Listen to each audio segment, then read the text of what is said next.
2/3 of the country or something is in one stage or another of a very serious health condition. It's like, and nobody seems to be doing too much about it at the federal level. So I guess there's a lot of money to be made in poisoning everybody, but it becomes a personal ethics thing, you know? I think more than anything else, the people that are selling this stuff have got to kind of come around, and the people that are consuming this stuff have got to educate themselves and put in a little discipline. And it's not insurmountable, but right now it's like it's like a house that hasn't been cleaned.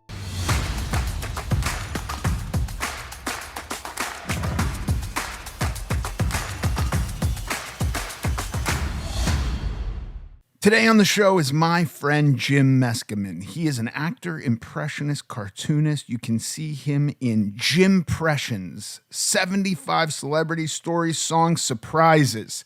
And you can find him on Instagram at Jimpressions. Good morning.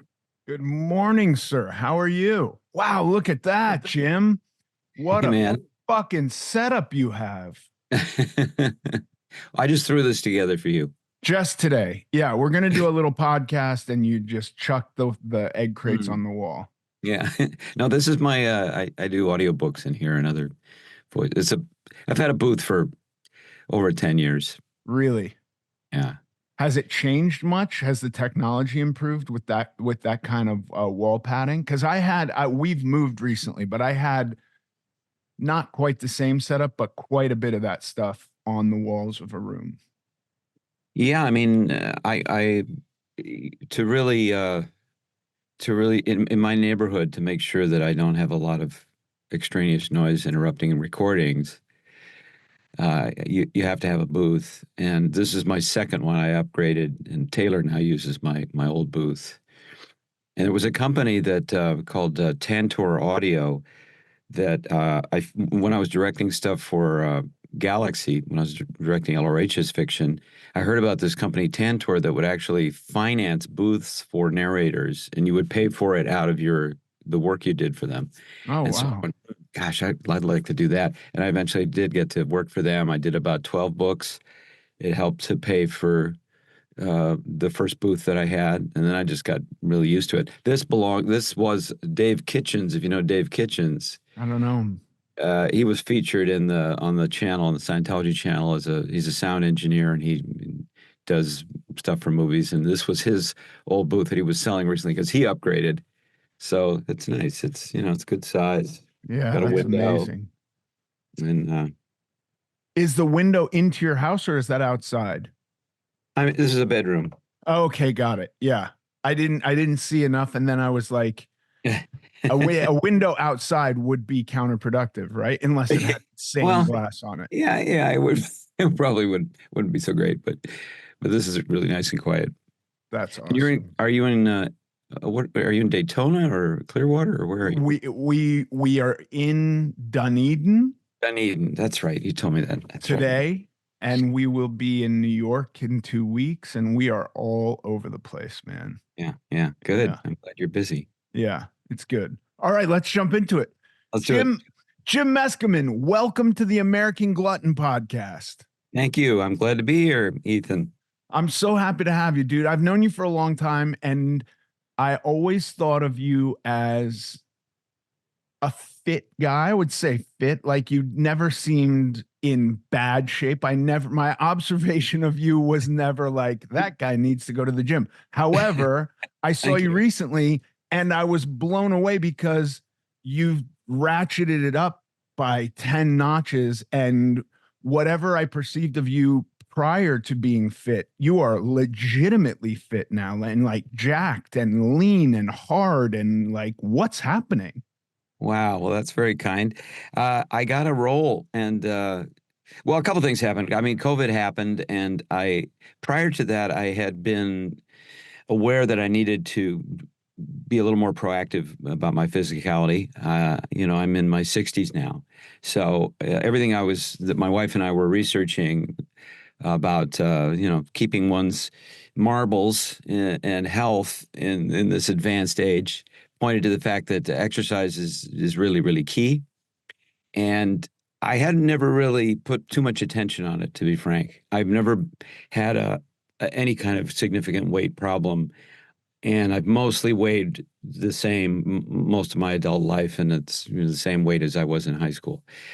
So I'm not, I wasn't really traumatized by it, but I did notice muscle mass shrinkage and generally getting smaller and being, low energy and stuff like that. So I started to go to the gym on my own. I went to just the LA Fitness like people do. And we had a new one in our neighborhood. So I would go down there and not know what the hell I was doing really. And, just do it enough to be uncomfortable Yeah. and say I did it. And without any kind of real understanding of what the procedure is. And then I'd come home. But then I got a role on a TV show called the Big Door Prize, and I auditioned for it. And part of my character's thing was that he was an accountant who decided to become a male model. And so they said, "Hey, not for nothing, but if you're in good shape, but if you would like to, we will provide a trainer for you." And so I said, "For sure." You know, Why not? why not? They gave me a dialect coach because I had to play Chris O'Dowd's father, and I said, "Yeah, give me everything you got." So I started working out with this guy, Eric the trainer. I don't Sure. know. Do you know Eric the trainer? I The do. late Yeah. great Eric the trainer. Yeah. And he, I guess, had me in his on his radar for a while as someone that he wanted to work with and do something with. I don't know why, and it's too late to ask. But so I started going to that gym, which is quite far away, inconvenient, Yeah. and but it was free, and I found that it was surprisingly pleasant. And because the way that he trains or trained, and the way that subsequent trainers that have studied under him have shown me, it doesn't have to be an uncomfortable experience where you're in pain at the end, or possibly, in danger of hurting yourself, or any of these other negatives. So I've continued, and even though he is gone, and in fact the series is gone as of last week, Oh, I I'm continue. sorry. I like that show. Oh, thanks. Yeah. Yeah, we dropped season 2, and then about 3 weeks later, they said, "Yep, that's it." So that's TV, Yeah. as you well know. Um, but I continue, and I have weights at home. So now I occasionally go back to that gym and work with a trainer, uh, and uh, and I work at home, and I know enough about what I'm doing at this point. I've had experiences with trainers over the years, and for a while I was training a lot, but this is 10, 12, maybe 15 years ago. And some trainers don't mind uh, uh, you doing the same thing every week, right? And so you kind of learn it after a while. Other trainers change it up constantly, so you're like, man, I don't know. Without this guy, I don't know how to do this. So I found that now I kind of know. I kind of know the things that I can do, and I can even kind of up the weight a little bit if I want to.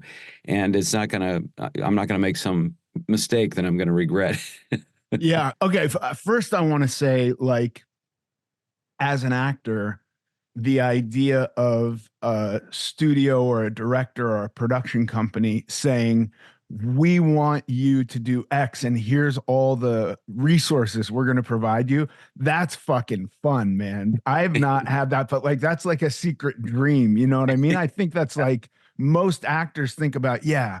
And then the studio is going to give me a trainer and this and like, I've had dialect coaches before, but it's kind of been a thing where like the dialect coach is for all of the cast. It's not specific necessarily to me, but then you work with the dialect coach, and that's always fun. And I've certainly had some little projects that have been created by them, but like the idea of like getting into shape for a role, that seems so awesome.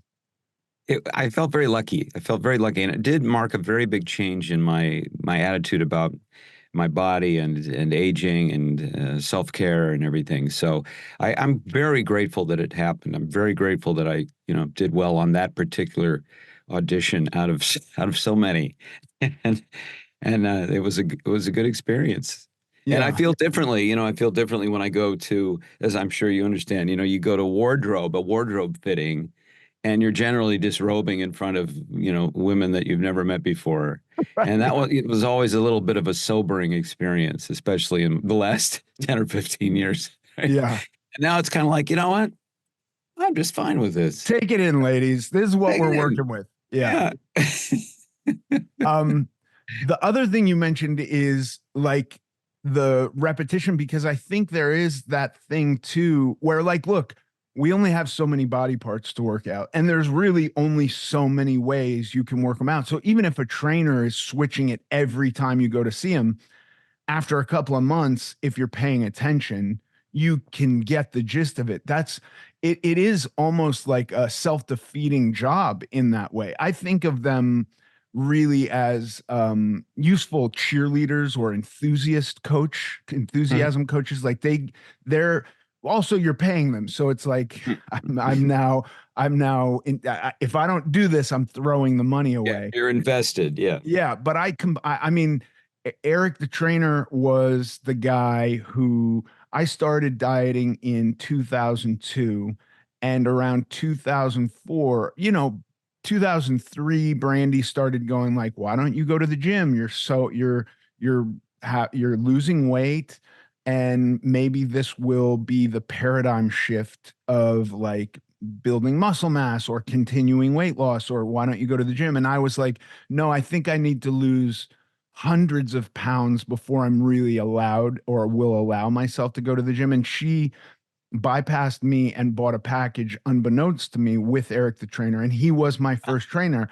Oh. And it, me going to the gym initially was, this money's been spent. If I don't show up, I'm just part of throwing it away. And then Mhm. I could try to blame Brandy for throwing it away, but really it was on me to show up. Yeah. Well, and he And had such a great, warm, fun approach. yeah, And that made a big difference to me because I probably, if it had been some typical, I don't know what I think is typical, I don't know, but kind of, I don't know, macho military pseudo strongman kind of boot campy kind of thing, I would have been, you know what, this is life's too short. right. But Eric would play fucking show tunes, Yeah. on and make jokes, stupid jokes, and tell stories endlessly. And you went because it was a social event more than anything. And the other people in his care were like, diminutive actors and chubby actors and rock and roll guys and people with too many tattoos. And you were like, this is a bunch of misfits. I'm right. I'm right for this group. Yeah. No matter where you are in the process, you fit in no problem with Eric's crew for sure. And he even had a couple of guys who, when I saw them in there, my thought was, and it's a dumb thought to have, but my thought was like, why is this guy here? This guy's yoked. He's got no body fat, and yet he's showing up too. But like that's what he had. He had me at the beginning. He had at one point my friend Stephen Dominguez, who goes by Toasty Cakes, who's had a very long open struggle with weight, Hmm. um and down to there's a guy, Victor, I'm blanking on his last name, but he's like super cut. And I was always just like, why are you here, dude? What are you trying to get out of this? But like at that point, he's getting something out of it. Yeah. Yeah. Just the Yeah. maintenance, I guess, and everything. Yeah. Yeah. And I guess there's always room for improvement, however that occurs to you, or whatever that means to you. Like when I started off, I had a lot of rapid change, and my wife noted it, and because I'd never looked quite that fit and that jacked, and whereas I mean, I'm not tremendously jacked, but it's low key jacked, as I said in the series. But I realized I don't want to be one of these guys that's like, I don't want to look like a Mr. Universe wannabe. I Right. really don't. I don't like that aesthetic. And but Eric didn't really push you that direction. But I want to be as looking, like a fit man, and also Yeah. have the health benefits of it. Now, when you started with him, how much did you weigh at that point? I probably weighed over 400 pounds when I first Oh, yeah. started with him. And, Wow. this was 2003 or four. And yeah, I hadn't really figured out. It took me a long time to figure out something that was workable in the long term for myself. And Mhm. then like I I got really thin, for me, like 50 pounds lighter than I am now. Mm, And I didn't like it. Like I wasn't comfortable. mm, And then I gained, I went back up to almost 400 pounds. And then I came back down and was obsessed with working out, not even Eric style working out, like true yeah, bodybuilder style yeah, working out.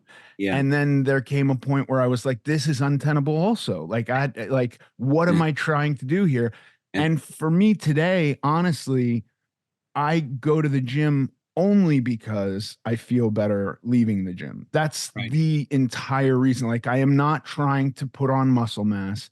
I am, I guess there's some part of me that wants to retain muscle mass, that doesn't Hmm. want to lose it and have the size I'm at revert to fat. There's that desire too. But like, I think it is important for people going in and doing anything to enjoy it. I think enjoying it has to be a part of it. And Eric certainly made it fun. He was a good Yeah, dude. totally. Yeah. Yeah, a lot of fun. I remember if just a few weeks in, and there was some very funny people in there, and we were horsing around a lot. And a guy would come in and start playing ukulele. Like Groucho Marx's grandson came in one time and started playing ukulele, and we all stopped what we were doing and sang along with him. And I played my invisible trumpet, and then and Eric shot a video as he was always doing. And some other nonsense happened, and I walked out of there, and I just sat on the. I was on the sidewalk in front of my car, and I just laughed and laughed, thinking, "What the hell am I doing? What what is this? Yeah. What part of my life is this?" But I really will always be grateful for it, and it's never been that fun again. But but I do like you. I like to feel better, and the more I read, I'm a narrator. I'm a narrator of audiobooks, and recently I read a book. I just called it up here so I get the name right. Lies I Taught in Medical School: Oh, How I've heard of Convention this. How Conventional Medicine is Making You Sicker and What You Can Do to Save Your Own Life, by Dr. Robert Lufkin. And I've stumbled into the narrating jobs where I was like, hey, this book is actually interesting to me. And this was one of them where I was like, oh my God, I'm so glad I'm reading this book. This was a guy who was raised in a family of people that, because of their jobs, his mother and his father both worked in the medical profession. They obeyed all the rules. They ate everything on the food pyramid, and they got these devastating diseases that everybody has, the diabetes and coronary heart disease and everything. And he started to go down the same path, and he was like, okay, I'm gonna really double down on all these recommendations. And he got super sick, and he realized everybody's getting sick because we're following this food pyramid that says you need more carbohydrates above all, and other inconsistencies. So yeah, this is, I think, these days, because of the information superhighway that we're all cruising down, there's all this good data out there about bodies and diet and the lies that we've been told. And once you know it, it's hard to unsee it, don't you find? Yeah, it really is. And I also think that within that universe, there will be things where you kind of, or I found that I need to get really specific about what I need, because I'll take somebody else's result with their eczema and go like, that's something I need to be doing. I don't have eczema. You know what I mean? And but First, you're I'll going out of sequence because first you got to get the eczema. you got to get the eczema first before the thing that handles the autoimmune disease works. And I would try all these things where it's like, yeah, but I will say though, at the end of the day, there are people shouting from the rooftops that the advent of processed or highly processed, highly palatable, nutrient lacking foods, it would be beneficial. And I go like, that makes the record skip a little bit for me, because as a kid, that's the house I grew up in. My mom, we ate at Erewhon before Erewhon could afford to turn their lights on, and everything was dusty, and it was only Sikhs and people dying of cancer that were shopping there. You know what I mean? Like, that was my experience as a kid. I still gained weight. Hmm. And so when I refine my specific goal and what I perceive to be the impediment to that goal, it's really like got more to do with my behavior with food.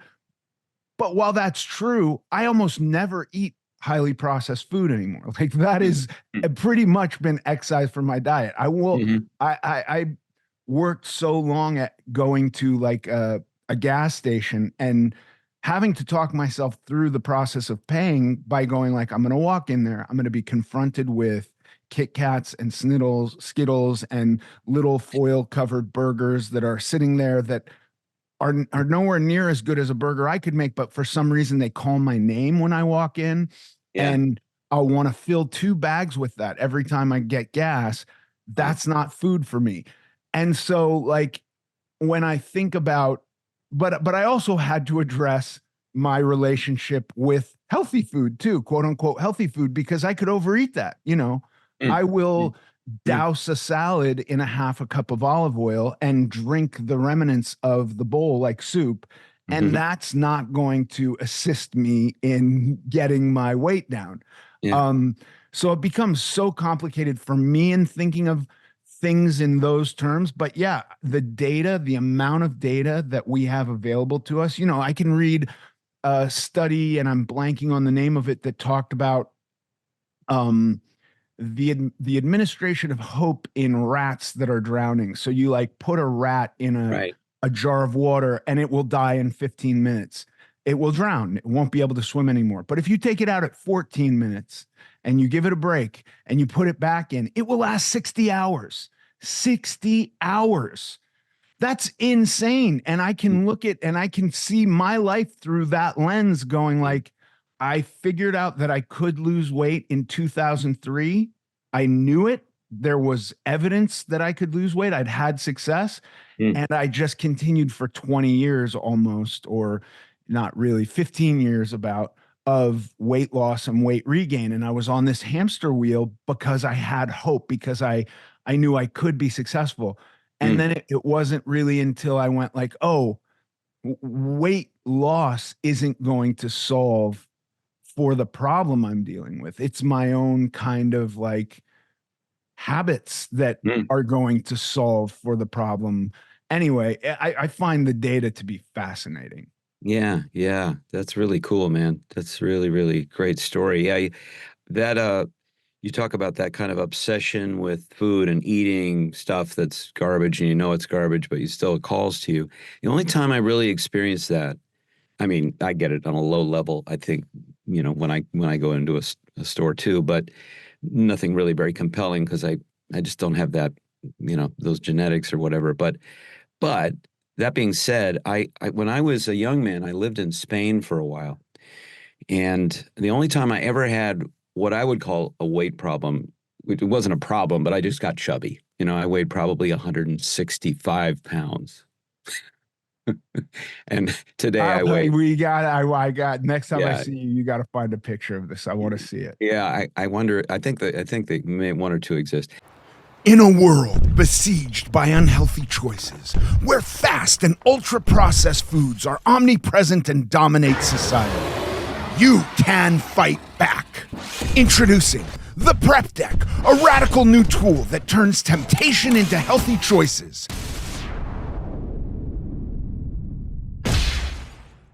This is not a diet, and we realize that this commercial has told you nothing at all about the product itself. Please follow the link below for more information. And now I weigh. I mean, most of my life I weigh what I weigh now, which is about 145. So 20 extra pounds up, and I was 20. But the food was so good, and we were eating vegetarian, so I probably was deficient in one or another things because yeah, because we weren't like intelligent vegetarians. We were just kind of defiant vegetarians. Right. Uh, so we weren't really making up a lot of stuff with protein and so forth. And the bread in Spain, as it is in most of Europe, is just like, you can become obsessed with it. It's Yeah, like a it's sexual manna from sexual heaven. experience. Yeah. Yeah, And totally. we had a baker, nearby, and there's a thing called membrillo, which is a plum jam that you stick on the bread with real butter, and Man, I could eat that all day. Also, I discovered figs because we had a fig tree. We had two massive fig trees in the orchard.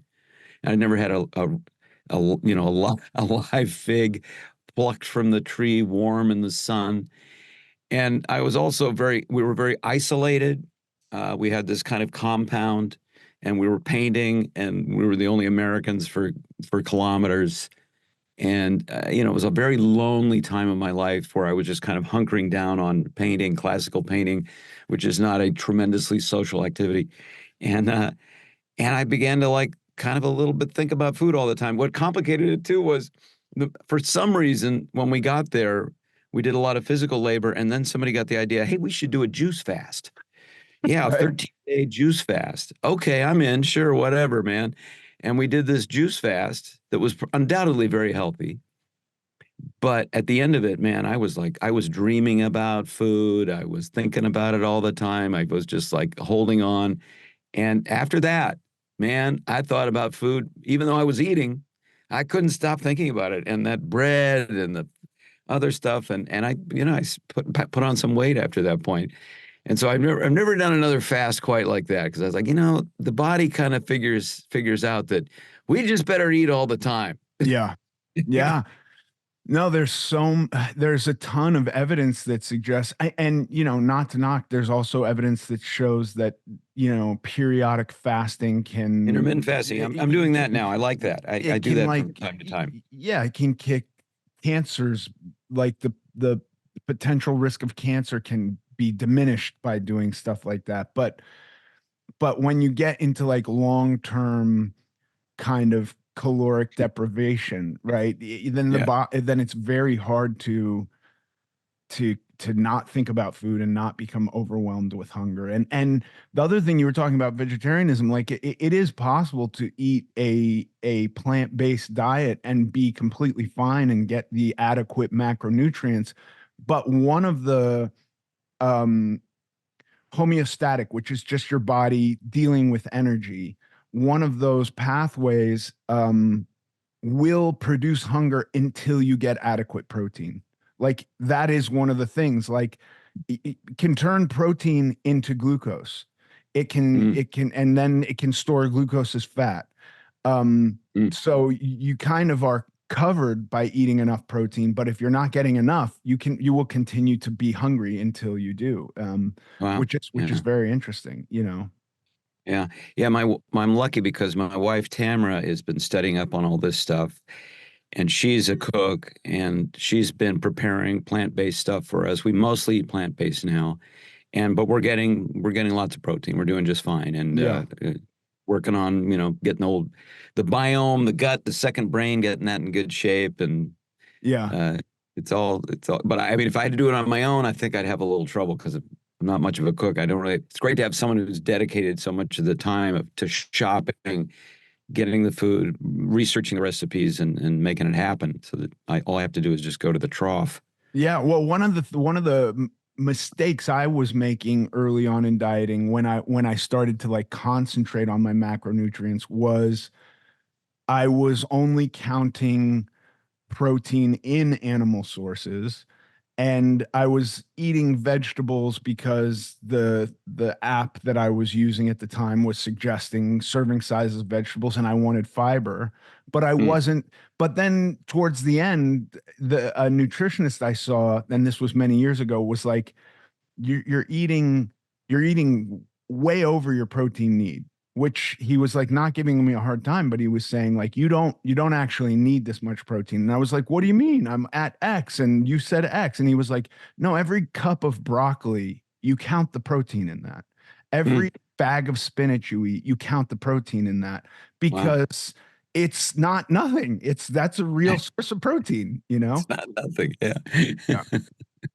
I guess maybe it becomes harder if that's all you're eating, but for me, when I thought about doing a plant-based diet, I was like, yeah, I'll just eat at Veggie Grill every day, and I'll get by Yeah. on that, or French fries and bread. That's Well, easy, yeah. Well, now people are eating these burgers, these fake burgers, which I understand that's very processed. right? So that's Yeah, not going to save you either. Yeah, we will do amazing things to get shit to taste good. Yeah, yeah, yeah. And that's what keeps us coming back, you know? Yeah. Well, one thing I thought of, when I realized we were going to be talking is like for actors like us, uh, I think the most difficult thing is one of the most difficult things is you're sent out of town. You go to another location. You go to an airport. You go to a lot of public kind of corporate environments where the food is just garbage. And like going to the airport, it's not just expensive. It's, you know, full on toxic sometimes. You're like looking around. My wife and I would go to the airport. We're looking around. Is there anything? Is there anything we can eat here? It's almost like going to a grocery store right now. You're like, Yeah. no, that's garbage. That's poison. That's full of shit. It's a challenge, don't you find? The airport has been, and like I'm also an anxious flyer. Like Oh, I get anxious about being on time at the airport, oh about yeah, yeah, not feeling like I have to be rushed. Then right. flying makes me anxious. Like every facet of travel stresses me out. Yeah. And one of the major ways that I can soothe myself immediately is by eating.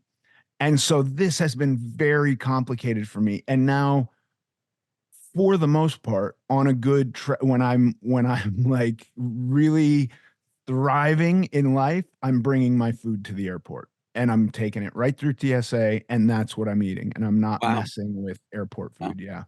Wow. And you can get away with that.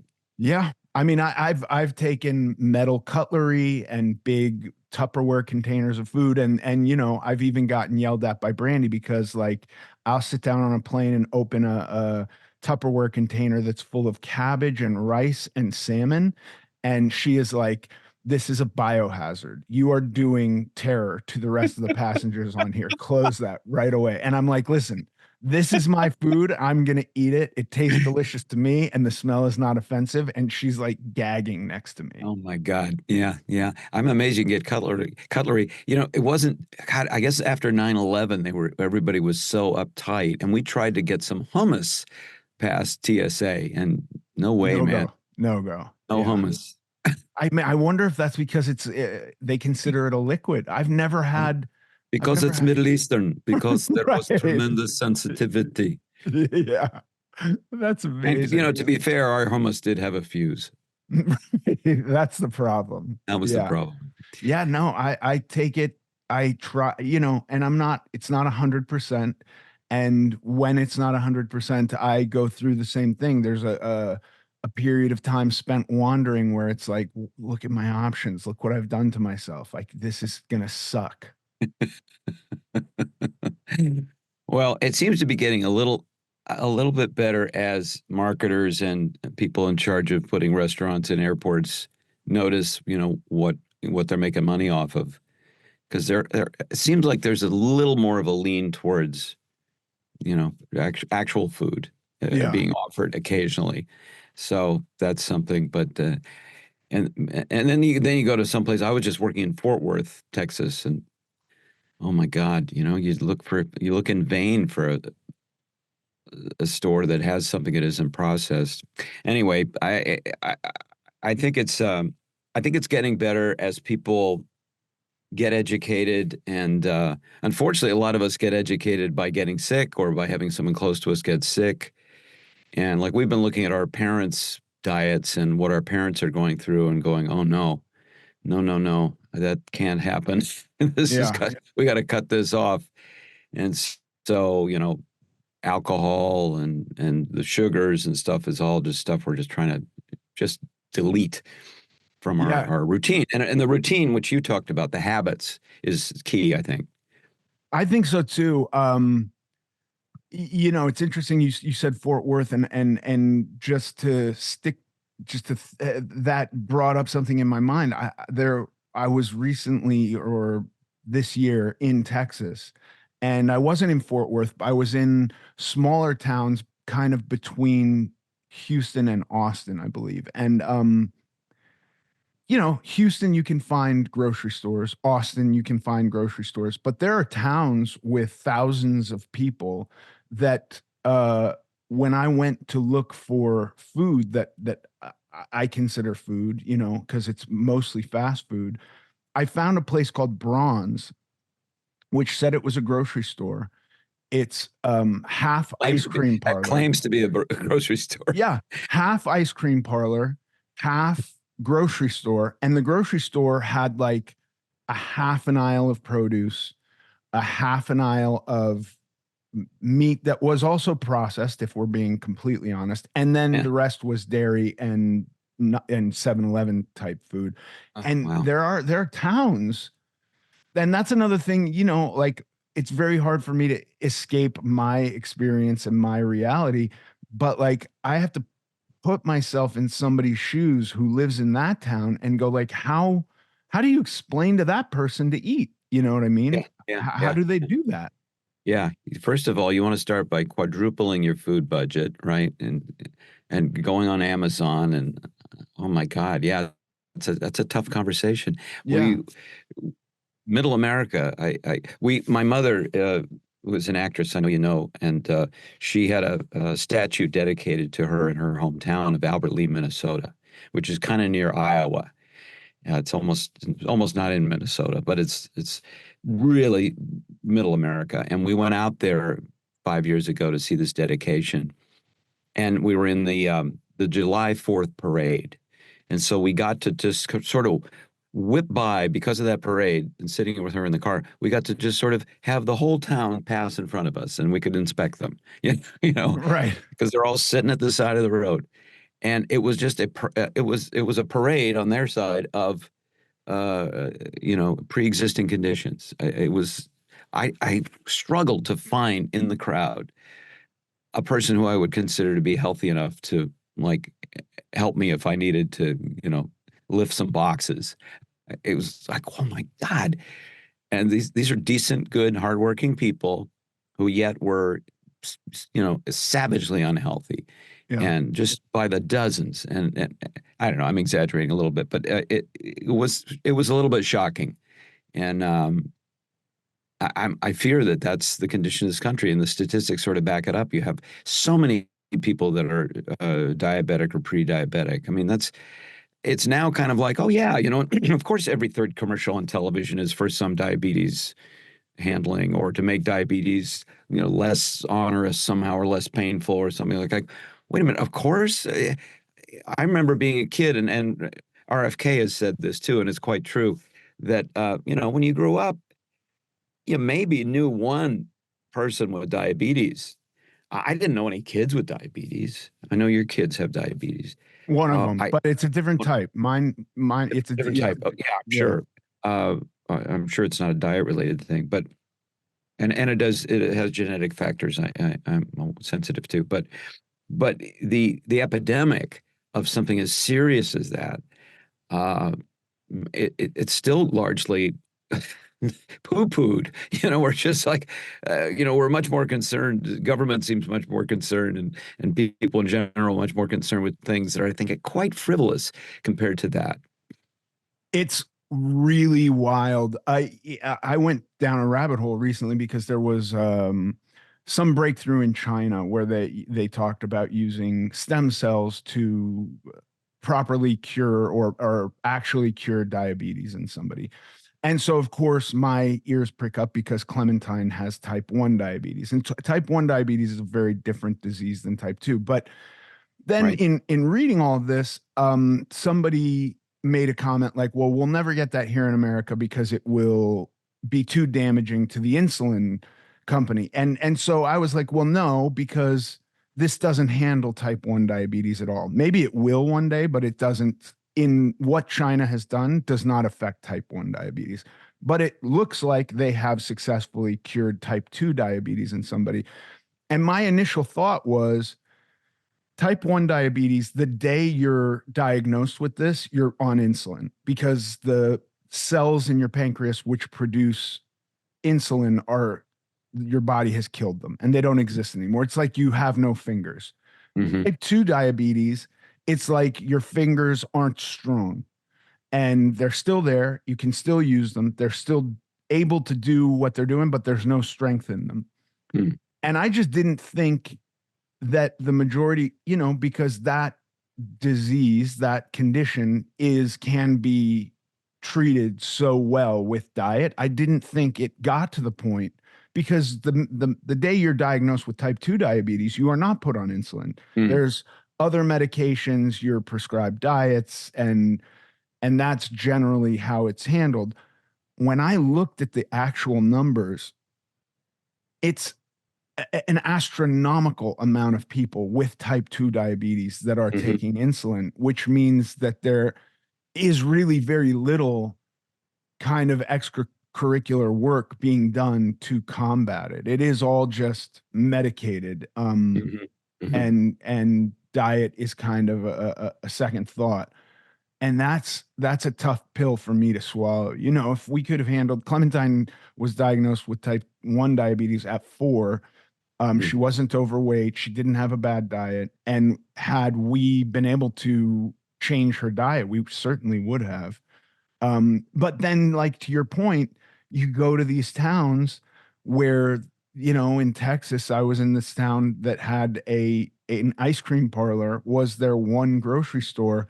And I go like, yeah, I don't know what does that person do where they're in like a version of a food desert, like that's the food they have available. It's a very complicated thing to think about. And to your point with the amount, I think it was like something like 37 million Americans are taking insulin because of type 2 diabetes. And the mm, number that are taking insulin because of type 1 diabetes is actually way, way less. It's like 4 or 5 million. Um, mm. that's just a shocking number to me. Like I Yeah, can't it should be think with it. shocking. It's Yeah. millions. A million is a big number. I mean, so it's hard to conceive of these things. But if we're, yeah, two-thirds of the country or something is in one stage or another of a very serious health condition. It's like, and nobody seems to be doing too much about it at the federal level. So there's, I don't know, I guess there's a lot of money to be made in poisoning everybody, but it becomes a personal ethics thing, you know? I think more than anything else, the people that are selling this stuff have got to kind of come around, and the people that are consuming this stuff have got to educate themselves and put in a little discipline. And it's not insurmountable, but right now it's like a house that hasn't been cleaned in 3 generations, and you're like, oh wow, look, this is pretty crowded in this room. Yeah. What are these old paperback books? Oh, they're from the guy, grandpa's friend who used to live here. Like, oh wow, is anyone going to clean these out? We're thinking about it. We cleaned out a couple. Like, there's a shit ton of books in here. Right. And half of them are infested with mice. Exactly. Yeah, Yeah, but that is it is a tough pill to swallow. I don't we don't we have televisions in our house, and we have uh, HBO and all the streaming stuff, but we don't have TV that has commercials, sadly. We haven't for mhm, a long time. But mm, when I go to a hotel to work, which is quite often, some huge portion of my life is spent in hotels, yeah. um, the TV gets turned on, and there will be the moment of like, let's see what new, commercials are like today.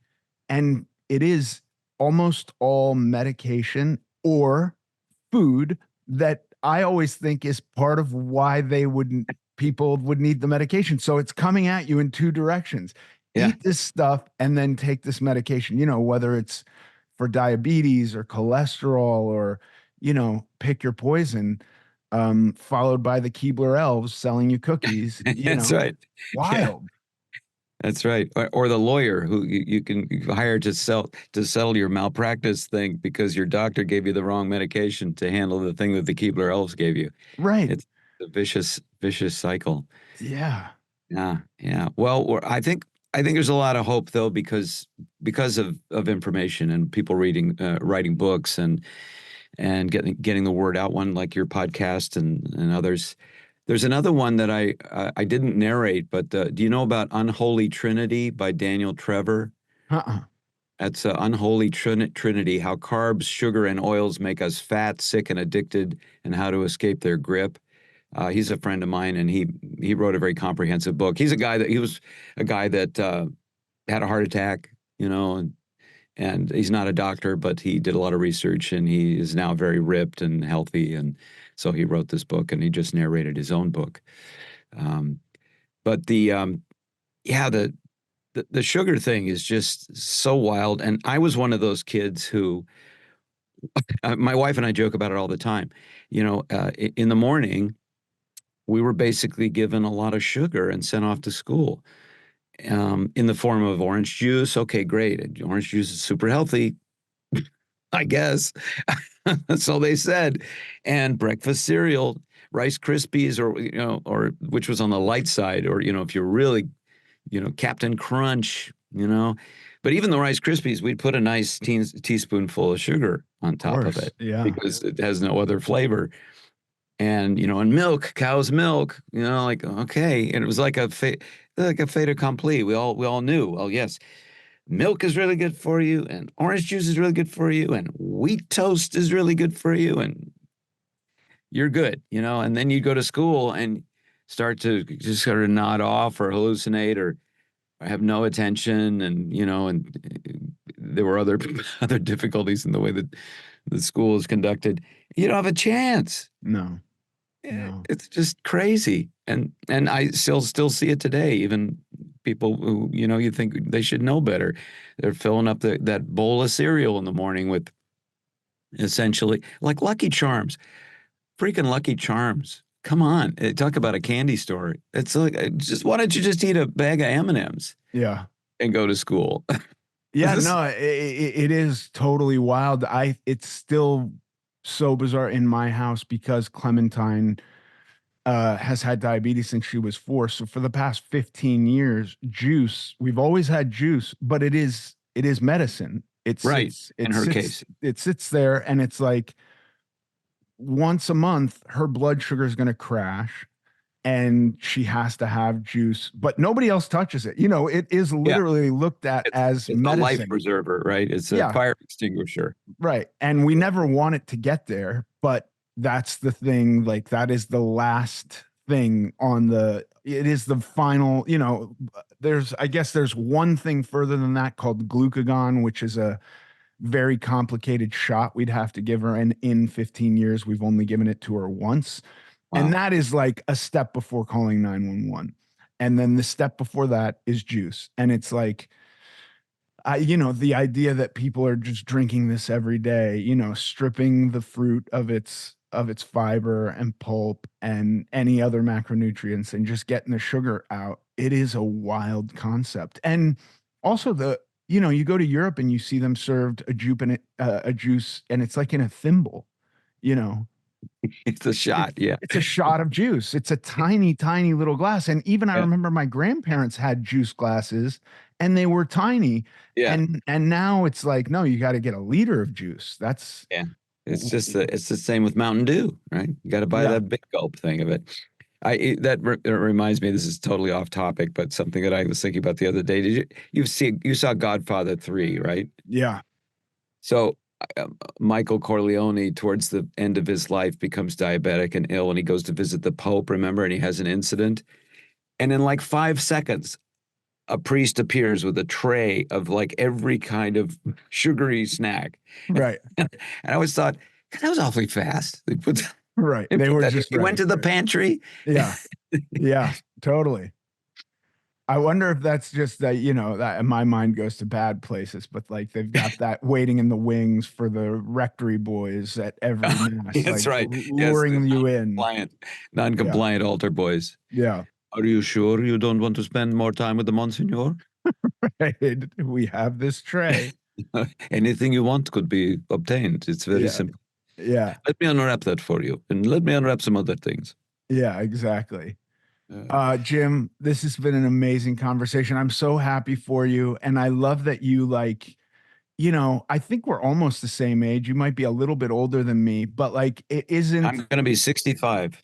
okay. So you're a hair older than me, but this is not something that, I think typically, and if we can say typically, and this has been my observation is that there comes a point where guys are just like, no, I'm past that. And Right. you in your 60s are you went like, I'm gonna get jacked, and you're jacked, and it's fucking awesome. I saw you, I couldn't believe it. You look incredible, man. Thanks, man. Thanks. I really appreciate that. Thanks. It's very self-centered. I'm enjoying it. So, Yeah.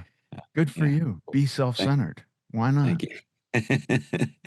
All right, Thanks. dude. Thank And you I'm very happy much. for you too, by the way. And I didn't really know you during your super obese period, but I saw you, and I was like, oh my gosh, and you always hope that a person like that will get some help or will change their habits, and because it's just it can be very, very tragic. So I'm was super delighted to see your evolution and to know that you're going to survive and then you survive well and be comfortable. So it's beautiful and setting Thank a you great so much. example too. Thank you so much. Yeah, I'm happy too. My family is happy. It is I do often feel like I have had like a bit of a fairy tale existence, and I like Hmm. pat Yeah. myself on the back and go, you're okay. You're doing okay. Yeah. All right. Well, may it continue for a long, long time. Thank you so much.